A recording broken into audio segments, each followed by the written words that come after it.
السلام عليكم.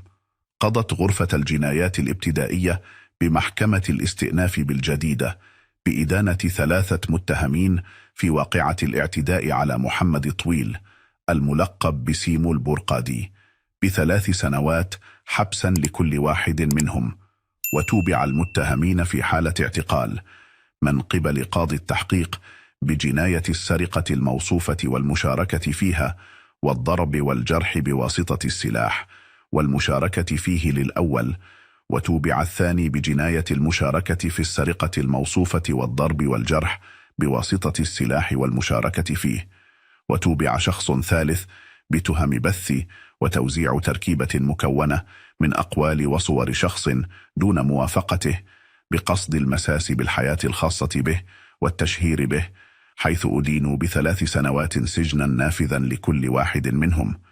من جهة أخرى، لا زال البحث جاريا من قبل عناصر الشرطة في حق المدعو إلياس المالكي، وذلك بعد صدور مذكرة بحث على الصعيد الوطني في حقه.